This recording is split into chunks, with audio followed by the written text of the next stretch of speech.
Du 2 au 5 mars se déroule dans la région d'Eilat en Israël le festival du chant de la colombe, Shir Yona, un festival international pour chanter la paix. À l'honneur cette année, une collaboration inédite sur scène entre deux orchestres, l'orchestre Est-Ouest de Jérusalem et l'orchestre Symphoniat du Maroc. Le Magorian s'est invité aux répétitions générales, c'était à Jérusalem. Cette semaine, on est avec Tom Cohen, le chef d'orchestre de l'orchestre Est-Ouest, et Karim Taïsir, avec qui il a fondé le Symphoniat du Maroc. Karim Taïsir, vous êtes également le fondateur de cet orchestre marocain. Bonsoir messieurs, merci d'être avec nous. On commence avec vous. Karim, ce n'est pas la première fois que vous vous rendez en Israël, sauf que cette fois-ci, vous n'êtes pas venu seul, mais avec une trentaine de musiciens de l'orchestre Symphoniat. Exactement. La première fois, c'était en 2018, lors d'un festival à Akko. Et en fait, c'était la première fois que notre orchestre rencontre un public israélien dont la majorité avait des origines marocaines. Et il y avait plein d'émotions lors de ce festival et un grand message de paix, vu la composition déjà de l'orchestre qui actuellement, on a plusieurs nationalités dans l'orchestre, plusieurs religions. On est tous venus pour la joie de la musique et aussi transmettre un message de vivre ensemble et de paix. Tom Cohen, depuis plus de 10 ans, vous faites découvrir la musique arabe au grand public israélien. Et vous, c'est votre père qui vous y a initié. Il était journaliste, spécialiste du monde arabe, né en Irak. Il parle évidemment parfaitement l'arabe à une époque où, pour la majorité des Israéliens, l'arabe n'était que la langue de l'ennemi.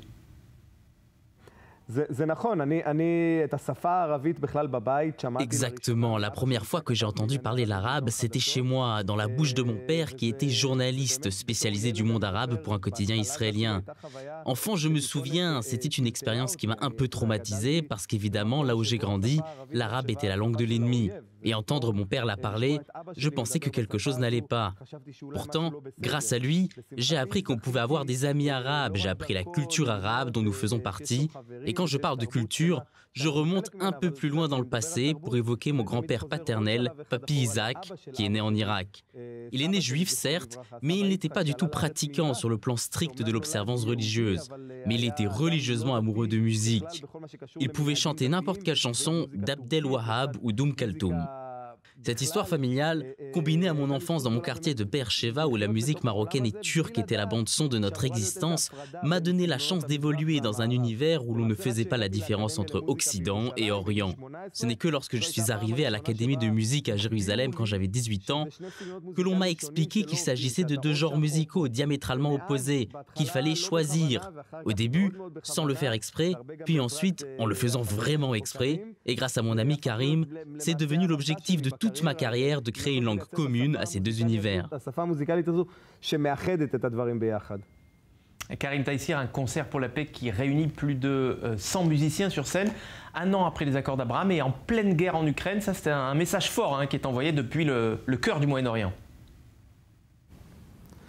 Oui, bien sûr, c'est absolument. D'autant plus que, bon, déjà, nous, par rapport à ce concert, il s'agit aussi un concert de paix, mais aussi de musique de tous les pays qui est voisins d'Israël et aussi du Maroc. Mais c'est un orchestre marocain qui fusionne avec l'orchestre Jérusalem Est-Ouest. Donc déjà, c'est un grand honneur pour nous.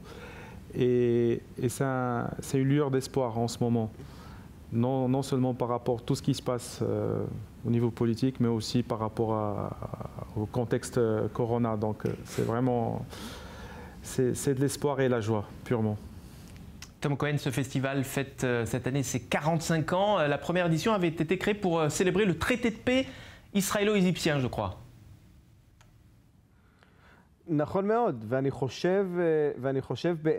Absolument. Et je crois qu'ici, il y a bien une chose que j'aimerais montrer à travers ce concert, c'est la diversité des musiciens qui vont jouer sur scène.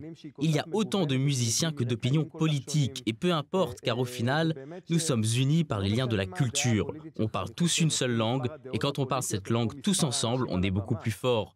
Je ne dis pas qu'il n'y a pas de problème politique, mais je dis qu'en tant qu'artiste, j'ai ce privilège de dézoomer, de prendre du recul, et de retourner 500 ans en arrière où l'on pouvait jouer de la musique ensemble entre voisins. Et aujourd'hui, on a le luxe de pouvoir jouer et inventer un nouveau son, le son du Moyen-Orient, qui ne peut sortir que d'ici. Karim Taïsir, le répertoire arabo-andalou sera évidemment à l'honneur durant ce concert, mais pas seulement, hein, vous nous réservez quelques surprises. Plutôt, c'est un mix de musique égyptienne, jordanienne, turque, israélienne et côté Maroc.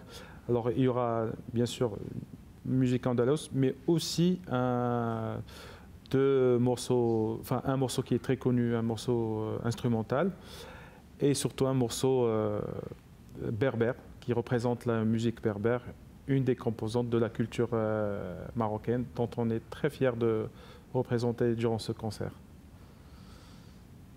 Tom Cohen, je sais que vous rêvez de jouer dans un pays qui n'a pas encore de relations diplomatiques avec Israël, et ce pays, c'est l'Algérie, où vous savez que de très nombreux Algériens vous suivent sur les réseaux sociaux. Écoutez, l'Algérie, c'est un autre rêve que j'aimerais un jour réaliser. D'un côté, aujourd'hui, au vu de la situation actuelle, mondiale, politique, jouer en Algérie paraît être un rêve très lointain.